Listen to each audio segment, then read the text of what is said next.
Hola, ¿qué tal? Hoy les tengo una sorpresa. Voy a tener como invitado a Daniel Pozzi, doctor en biología y experto en neurociencia, un capo.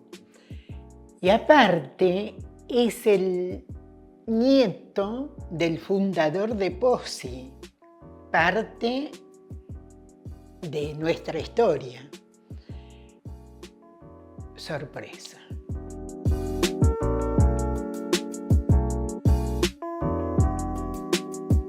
Hola, ¿qué tal, Daniel? Hola Mirta, un gusto Para verte por mí acá. es un placer hacerte esta entrevista, ya que me enteré que sos el nieto del fundador de Pozzi Así es. y tu padre, Armando, está cumpliendo 100 años. Él fue el presidente de la Avenida Santa Fe, donde surgían cosas maravillosas. Contame un poquito. Sí, mi abuelo, de origen italiano, del norte, del norte de Milano, una ciudad llamada Galarate, fue el fundador, bueno, de un emprendimiento, ¿no? Que es la perfumería Pozzi. Al principio era una barbería, bueno, después se fue con el tiempo cambiando a algo más comercial. Cuando mi abuelo fue creciendo, y ya en la época de mi padre, que tenía 3 hermanos, fue el boom de la perfumería. También es muy famoso por la venta de pelucas y postizos. También tenía una peluquería, vendía accesorios. Era un mundo más que nada para la mujer. Había de todo, ¿no? Muchas mujeres recuerdan, ¿no? Y esto fue en 1906. Él, de muy, muy chiquito, él funda mismo la avenida Santa Fe, ¿no? donde hoy está. Funda esta peluquería. Al principio era como una barbería, ¿no? Sí. Era más chica, ¿no?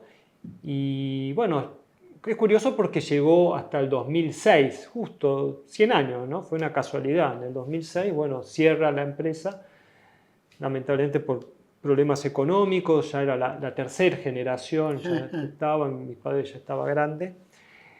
Y como vos decís, mi padre falleció hace 4 años en plena pandemia, pero hoy cumpliría, hoy no exactamente hoy, pero de algunos meses cumpliría 100 años, ¿no? Lamentablemente no llegó, pandemia mediante, no llegó a hacer esa gran fiesta que le queríamos hacer para su Sí. centenario.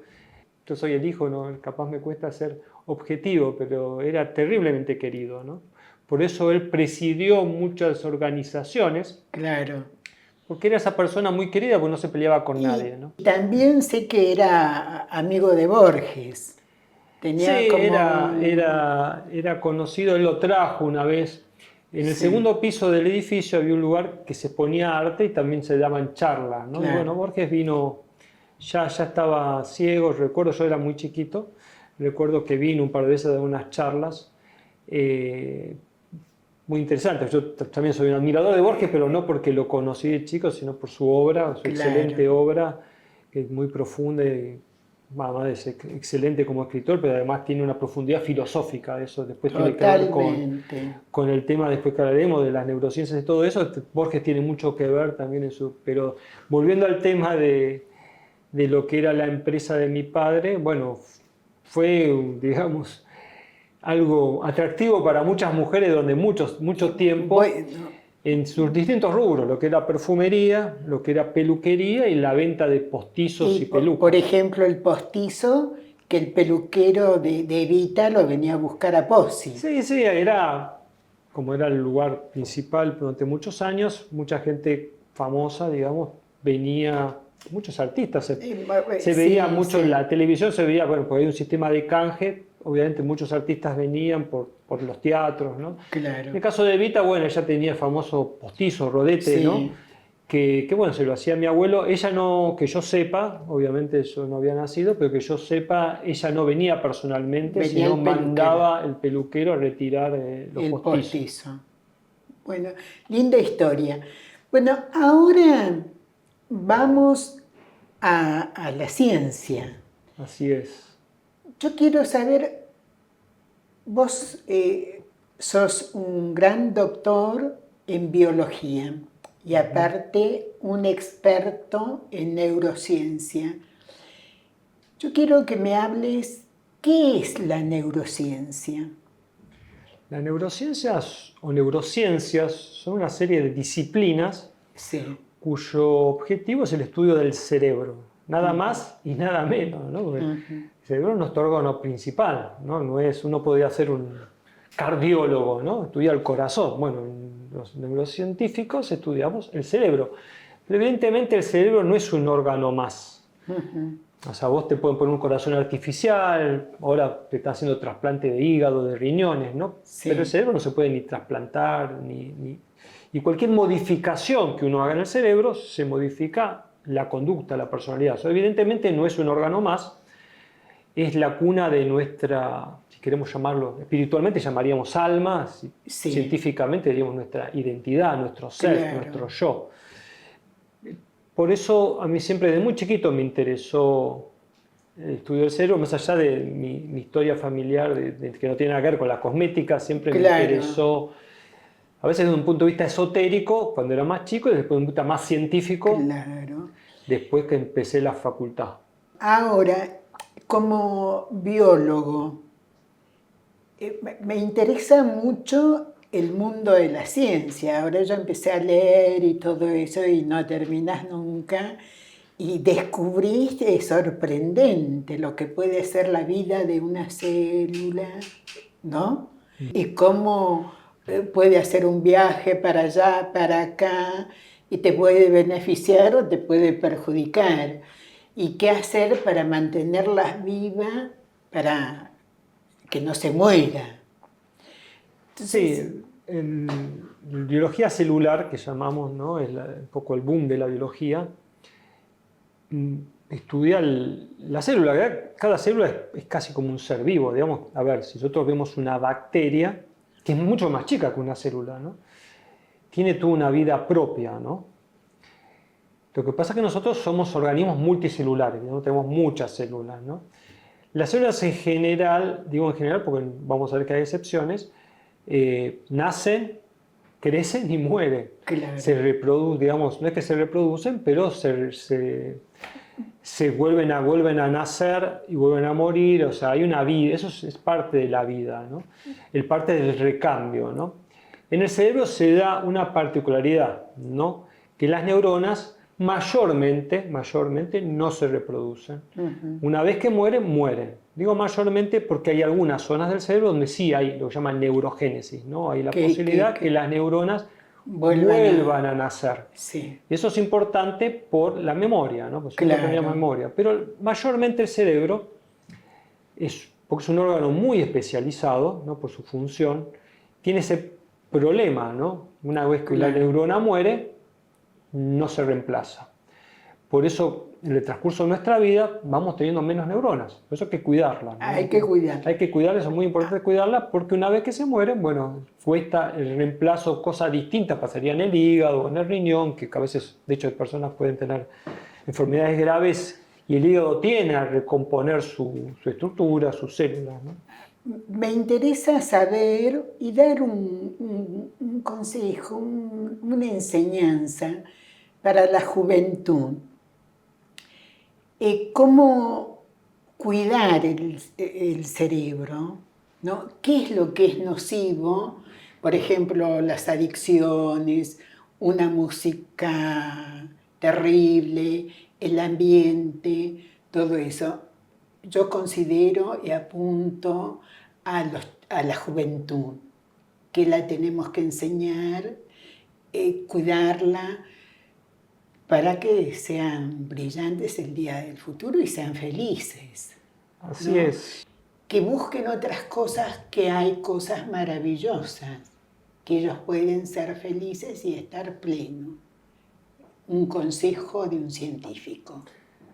El cerebro, como decía, es el órgano principal a cuidar. Es el órgano rey. ¿Por qué decimos el órgano rey? Porque el resto de los órganos, en cierta medida, si uno lo ve, nutren al cerebro, están en función del cerebro, ¿no?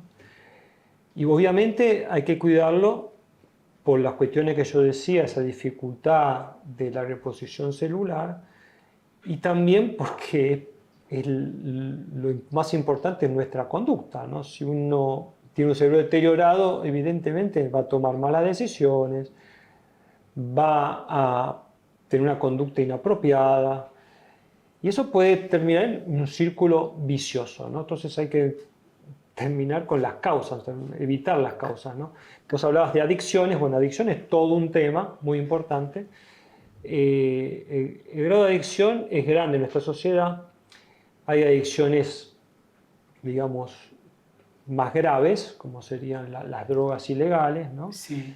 Y hay pequeñas adicciones que todos tenemos, ¿no? En las comidas. En las comidas, en las pero bebidas. las fuertes, que son el Paco, por ejemplo. El Paco es un Ahora, derivado de la cocaína. Que Sí. es la resaca.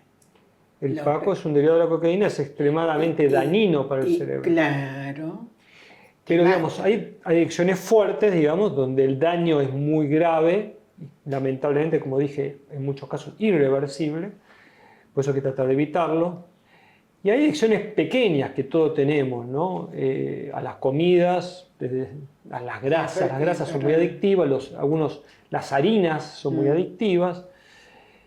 Muchos de los refrescos, ¿no? Porque tienen cafeína son sustancias muy adictivas, bueno, el café obviamente que hay más grave que al cigarrillo o el alcohol. El alcohol son dos adicciones más graves.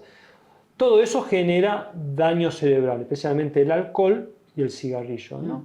El alcohol en forma directa, porque actúa sobre un neurotransmisor que se llama GABA, unos receptores, entonces actúa directamente sobre las neuronas, produciendo que esa muerte neuronal, que es habitual, porque todos los días se mueren neuronas, esa sea mucho mayor, ¿no? Claro. Entonces se le mueren más rápido las neuronas. Cada vez que uno toma mucho alcohol, mueren muchas neuronas, ¿no?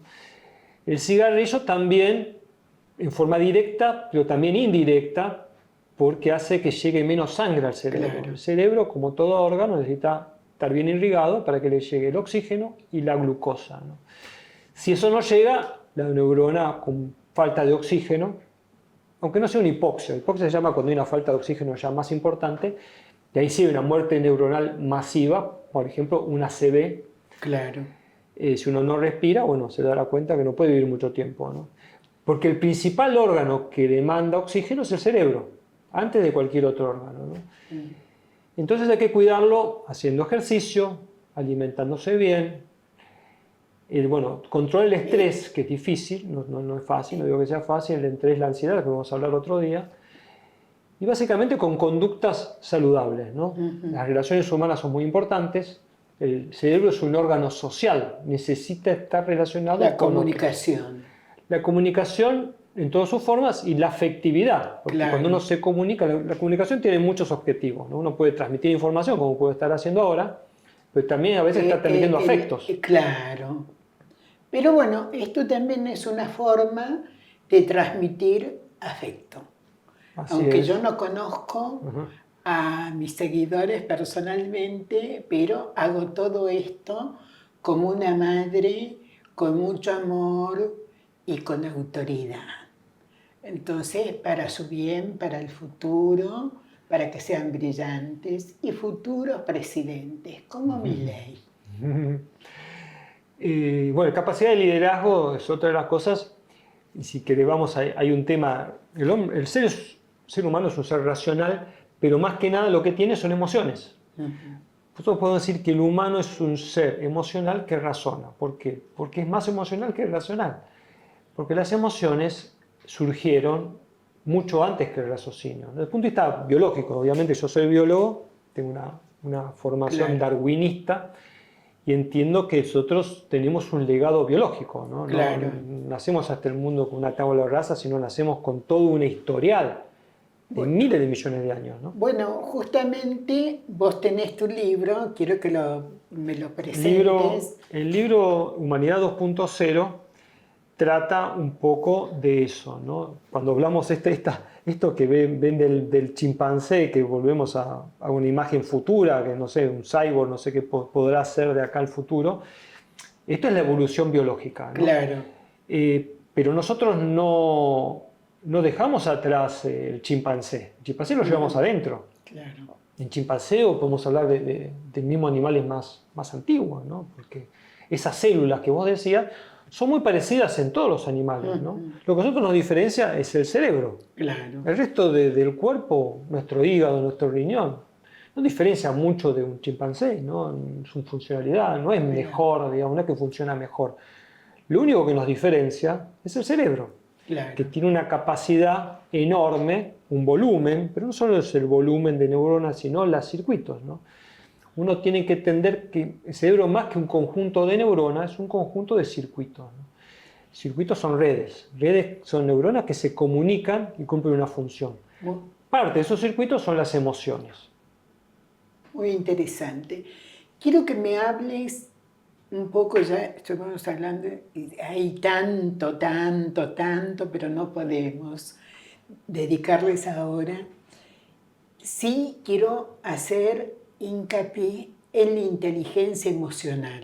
Podemos considerar la inteligencia humana base a un neurocientífico llamado Gardner. Él hablaba que había 9 inteligencias. Básicamente son capacidades que tenemos los humanos que nos diferencian de los animales. Podemos discutir si los animales tienen inteligencia o no. Es discutible. Capaz tienen algo muy mínimo, ¿no? Como el caso de los primates, puede tener algo incipiente. Pero el animal con inteligencia propiamente dicho somos el Homo sapiens, los humanos, ¿no? El Homo sapiens es nuestra especie actual, pero el Homo sapiens no fue el primer humano, ¿no? Existieron hace 3 millones de años, existía el Homo habilis, después Homo erectus, mismo algunos que se extinguieron, como los Neandertal, ¿no? Algunos otros homínidos que existieron, que después se extinguieron, ¿no? Pero nosotros, por mucha suerte, es muy interesante la historia, pero con mucha suerte sobrevivimos, porque podríamos haberlos extinguidos también, ¿no? Pero el único ser inteligente en la Tierra hoy que no se extinguió somos los Homo sapiens. Esa inteligencia la podemos dividir en 9. Inteligencia kinestésica, que es el movimiento, inteligencia, como vos dijiste, la emocional, que más bien tiene que ver con la relación con otros en gran parte, también con la inteligencia introspectiva, ¿no? Claro. Hay una inteligencia lógica, una inteligencia matemática, una inteligencia verbal, una inteligencia espacial, porque tienen los arquitectos. Podemos dividir esas 9 tipos de inteligencia. Ahora se habla de la 9ª, es más discutible, que es la inteligencia ecológica, ¿no? Pero más allá podemos discutir si son 9 o son 8. Evidentemente los humanos tenemos ciertas capacidades que nos distinguen de los animales, ¿no? La inteligencia emocional, dentro de esas capacidades, es la que más correlaciona con el éxito de nuestras vidas. Totalmente. Con el éxito académico, con el éxito laboral, con el éxito afectivo, también con la salud. Es la capacidad que tenemos, en cierta medida, de regular nuestras emociones. No digo controlarlas porque no es fácil y a veces no es conveniente, pero sí regularlas. Eso es lo que llamamos inteligencia emocional, la capacidad de regular nuestras emociones, ¿no? Tiene que ver con la empatía, tiene que ver con el carisma, tiene que ver con esa capacidad que tienen algunos de interactuar con otros de forma positiva, de poder hacer también que la gente colabore, sea a través de un proyecto, a través de su vida, ¿no? Siendo una pareja, con afectos, con amigos, ¿no? Es una capacidad que en cierta medida es innata. Hay personas que nacen con esa capacidad y obviamente, como todas las cosas, se puede mejorar. Pero sin duda hay una gran parte de la personalidad de cada persona, ¿no? Bueno, ahora para mí es importante la inteligencia artificial en perfecta combinación con la inteligencia emocional. Háblame un poquito de esto para la gente, para los chicos. Primero definamos la inteligencia artificial, a diferencia de la que hablamos, que es la diferencia en humanos, es totalmente distinta, ¿no? A veces hay mucha confusión en este tema. Primero, la palabra inteligencia artificial es bastante vaga. Primero que no es ni tan inteligencia ni tan artificial. nosotros hoy decimos que cualquier máquina, en definitiva una máquina, a diferencia del ser vivo, es algo inorgánico, no tiene vida, no tiene una vida biológica por lo menos, ¿no?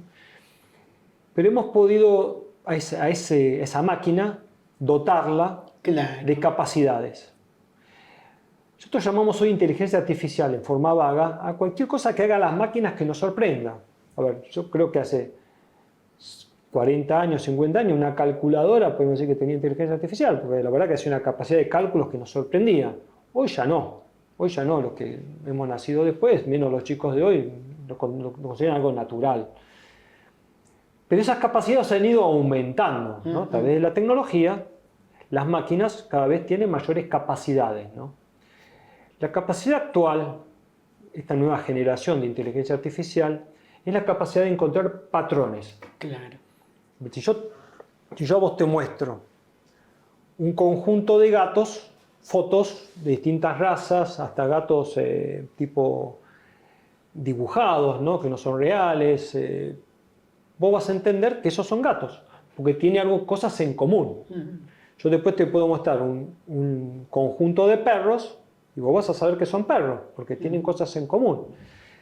Porque ¿qué es lo que tienen? Patrones, ¿no? Claro. El gato tiene ciertos pelajes, ciertas cosas, bueno, hay cosas que definen a un gato y hay cosas que definen a un perro.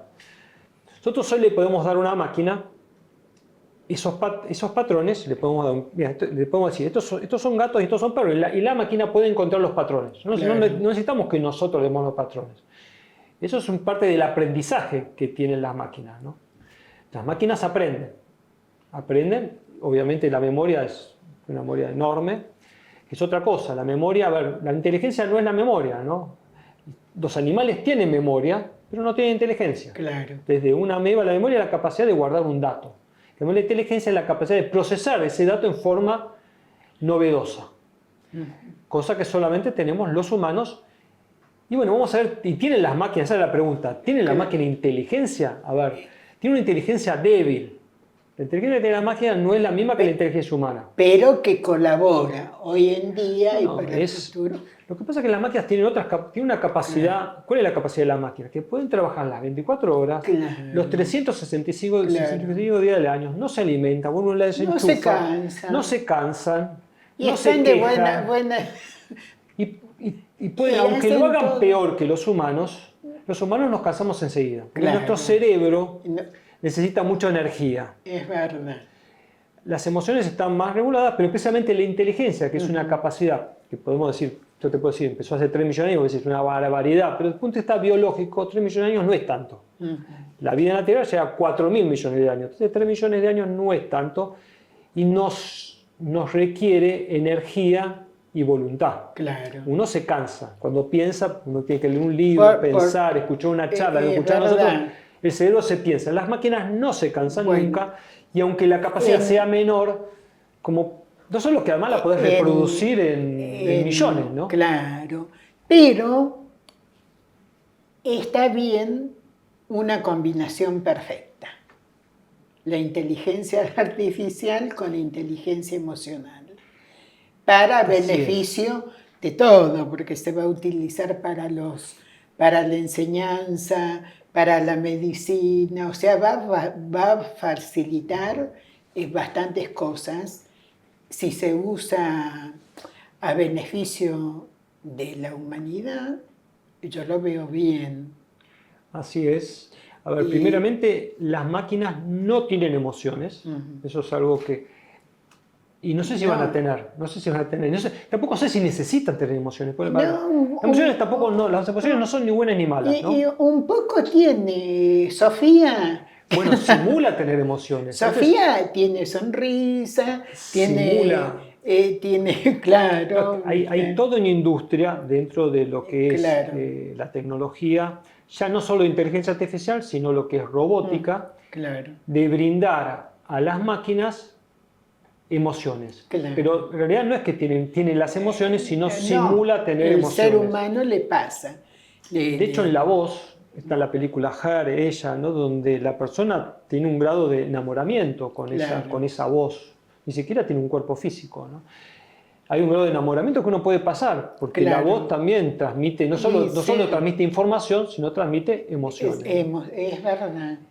El tema es que las máquinas no tienen emociones per se. No sé si las tienen que tener, pero dentro de la tecnología hay todo un rubro que tiene que ver con la interacción entre máquinas y humanos. Claro. Tiene que ver para el cuidado de personas mayores, por ejemplo, pero también es otro tema muy profundo que es la soledad. Sí. Hoy hay una crisis en las relaciones humanas. Las relaciones humanas han entrado en una crisis de forma irreversible, que no va a volver nunca más para atrás. Tiene que ver con la pareja, tiene que ver con los amigos, tiene que ver con las relaciones humanas en general. Es un tema para hablar largo y tendido, pero se busca en cierta medida en las máquinas suplir esa necesidad que tenemos los humanos, porque como yo te indiqué antes, el cerebro es un órgano social. Sí, pero lo podemos trabajar. Yo no creo tanto que... Yo creo que nosotros como ser humano, yo personalmente creo en la comunicación con el otro y que no muera esa parte. ¿Me entendés? Y darle vida, y para eso estamos, para transmitir conocimiento. Podemos transmitir a los chicos, a la juventud, amor, paz y conocimiento también. Y ellos van a empezar a descubrir, a ir hacia adentro y descubrir que son mucho más de lo que ellos piensan que son. Entonces, sí. Hablando de la juventud, hoy la juventud vive en un estado de constante, a mi entender, esta es una crítica, de constante contacto con las máquinas, pero con un fin de distracción. Claro, para llenar un vacío. Para llenar un vacío, sin duda, para llenar un vacío. Hay una distracción constante, ¿no? La distracción no es mala en sí misma, pero lo que tienen que entender es que no resuelve los problemas básicos de la gente. Claro. Cuando hablamos de la emocionalidad es una carga que llevamos en ese legajo biológico, ese legado que tenemos de hace millones de años. En cierta medida hoy es una mochila de plomo. Claro. Porque nosotros llevamos una serie de conductas que están en nuestro cerebro, de motivaciones, de emociones, que no nos sirve para la vida actual. Claro. Porque la vida del humano actual ha cambiado radicalmente con respecto al pasado. Claro, pero yo considero que tiene que ver mucho la actitud de cada ser humano para contrarrestar todo esto. Cómo yo, en una situación difícil, le hago frente a la vida y cómo me repongo. O, digamos, positivamente. Para mí es una transmutación constante. Esas son capacidades que tenemos. Hay una capacidad que se llama resiliencia, ¿no? Que es la capacidad que tenemos de reponerse frente a eventos traumáticos, ¿no? Claro. Hay gente que tiene más resiliencia, otros tienen menos resiliencia. La resiliencia, en parte, si tiene que ver con la personalidad de uno, también se aprende. Y uno tiene que estar preparado, porque nadie está exento de tener un evento traumático, ¿no? Totalmente. El que fuera, ¿no? Entonces uno tiene que estar preparado. Por ejemplo, hay una filosofía que a mí me gusta mucho y está un poquito más de moda, se llama el estoicismo, ¿no? Los estoicos, que están de los griegos, a ver, hace 2000 años, ¿no? Estamos hablando de una filosofía que lo tuvieron los griegos, después pasó a los romanos, y hoy como que hay un resurgimiento del estoicismo, ¿no? De hecho está muy dentro de lo que llamamos la terapia cognitivo-conductual, ¿no? Porque básicamente, ¿qué es lo que dicen? Bueno, tratar de pensar en forma positiva, ¿no? Claro. O sea, tratar de modificar la forma en que pensamos. Nuestro cerebro, nuestra mente, tiende a pensar de determinada forma. Hay gente que es más negativa, gente que es más positiva, hablando de la resiliencia, ¿no? Hay gente que frente a un hecho no ve solución, y hay otros que ven muchas soluciones frente al mismo hecho. Claro. ¿No? Y eso depende de uno, ¿no? Se puede Preparar eso sí, uno se puede preparar, por ejemplo, estudiando estoicismo, ¿no? Por ejemplo, estudiando neurociencia, por ejemplo, haciendo terapia, ¿no? Claro. Y llevando una vida sana, básicamente, ¿no? Que eso, volvemos a lo que hablamos antes, bueno, es lo que uno pregona, pero bueno, hay estas personas que, bueno, prefieren quizás disfrutar más de la vida, capaz lo que para uno es el disfrute, otro capaz no es tanto, ¿no? Hay gente que le gusta más disfrutar, que hablamos vos hablás de la juventud.